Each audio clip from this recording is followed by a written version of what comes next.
Hello and welcome to Positively United. And yes, we beat Liverpool. What a hell of a game that was. And have qualified for the Champions League. Could not be a better end to Sunday the 3rd of May 2026. Some of you might remember that in the video I did before the game, the predicted 11, I did actually say that both teams might quite like a draw. But when I said that, what I had in my mind was like a cagey, quite maybe dull draw where both teams kind of held back a little bit and played safe and didn't push it because both teams would get out of a game a point and they'd be quite happy with that in the circumstances. Well, anything but that. United were absolutely excellent in the first half. Really, really good. But some of you who follow my X account will notice that at the end of the first half, I said my only concern was the gap we were leaving between our defensive midfielders and our defence. Because Liverpool, whatever they got out of the first half, all came out of that. Like, for example, the shots that Gakpo had. At the beginning of the second half, that space ended up being a chasm. Now, without a doubt, that was a terrible, terrible mistake by Ahmad, that errant pass he gave away. But that in itself shouldn't lead to a goal. Absolutely shouldn't. What led to the goal was the gap that the Liverpool players had to run into as a consequence of that misplaced pass. And what was a problem in the first half was a disaster at the beginning of the second half. And I guess I'll have more to say about that in my player ratings, which I'll do tomorrow. But, yeah, I mean, I've got to say, I'll say it right now. What was Casemiro doing? Was he under instructions to go that far forward and to vacate the space in the midfield?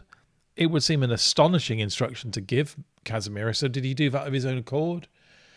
It seemed like the goal that we gave away through Ahmad's pass just like shattered the player's confidence.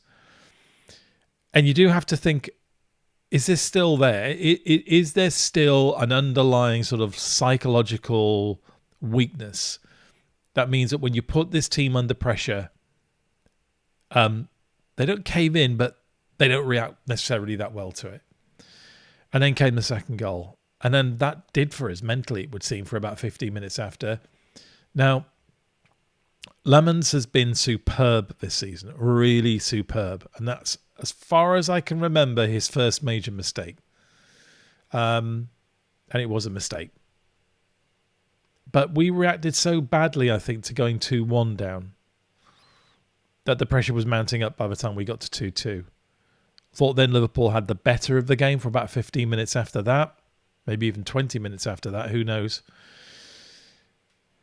Mainu was actually more disciplined today than Casemiro was. He held his position better and he took his goal brilliantly. Yeah. Not Mainu's finest performance in the last 3 games, but thank God we had Mainu. I think there's questions about whether a midfield substitution shouldn't have happened a bit earlier, but well, we've been saying it since January, haven't we? We don't have a quality midfielder on the bench, or at least one that Carrick, it seems, feels sufficiently confident in that he can bring on in such circumstances, because Casemiro looked very tired at the end of today's game. Very tired indeed, I thought. But a win. A win that I think pretty much cements United into third place. It's not 100% definite, but it'd be very unfortunate if we now, with the final 3 games that we've got, gave up third place. But the important thing is the Champions League qualification is now a done. And we needed to win or draw today after Bournemouth scored their excellent 3-0 against Crystal Palace earlier in the day. But the Champions League is now done deal. We've qualified. I'll have more to say about that as this week progresses, I'm sure. But let's just, for today, let's just be happy at what's been achieved. I say this with all sincerity. I cannot believe there was a single Manchester United fan in early January when Amorim was sacked who believed that this was in any way possible. I think we were a mid-table team. That's where we were heading. Carrick has got this team to third. At the worst fourth. But Champions League qualification. I think he's done pretty much everything that was asked of him. But as I said, I'll have more to say about it as the week goes on. It's a fantastic place for us to be at the end of what's been a troubled season. So looking forward to next season and playing in the Champions League again. Obviously, before then, there is a crucial summer transfer window where United have got to buy, and they've got to buy well. We saw today how brittle and fragile that midfield can be, that defensive midfield. If I was being asked where would I focus on that midfield position, because everyone's going on about replacing Casemiro's goals and replacing what he does when he moves forward. I think what we need to do in midfield, and again, I'll have more to say about this in future videos, but what I think we need to prioritise in midfield is an absolute workhorse who can play alongside Mainu and genuinely share the defensive duties with Mainu and do it regularly every game, 90 to 95 minutes every game. And a substitute midfielder who's on the bench who can be trusted. Who's actually a little bit more than a substitute midfielder, who is a very, very good rotation midfield player and can come in whenever he is needed.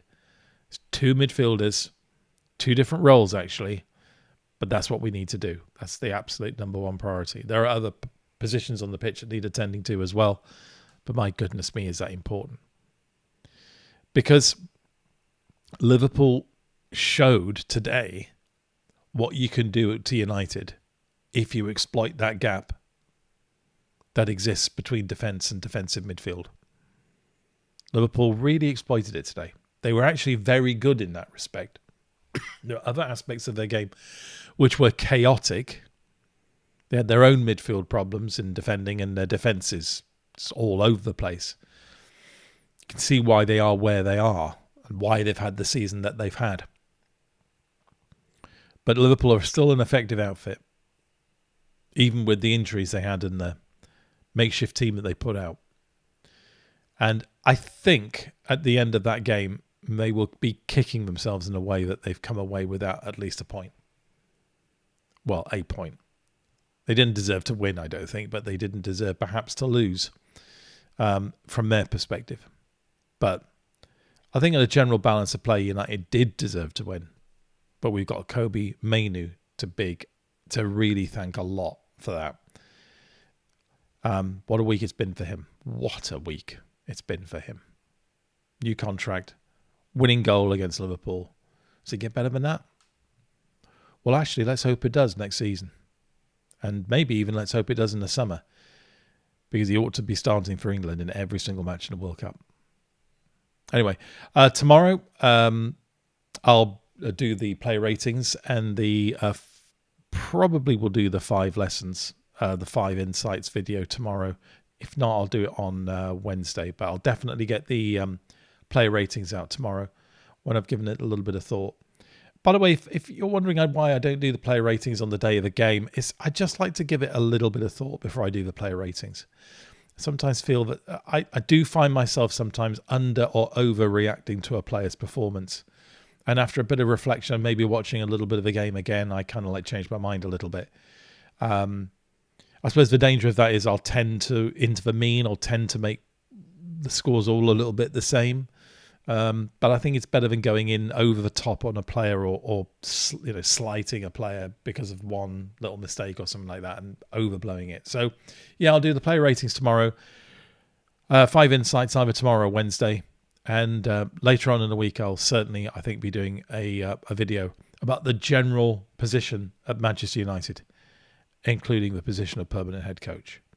Okay, if you like the video, hit the like button. If you like what I do on this channel, please subscribe. If you have a friend who you feel would welcome the approach I take on this channel, let them know about it and try and persuade them to join too. Please subscribe to my X channel. That's Positively United, United spelled UTD. Because as you may have noticed today, I was posting out during the game. I'll post out around the game. I tend to post more than I do videos, so it's a good way to keep up to date with what I'm doing. But until we see each other again, which will be tomorrow with the player ratings, there's no excuse today not to be positively united, because we've qualified for Champions League. See you tomorrow.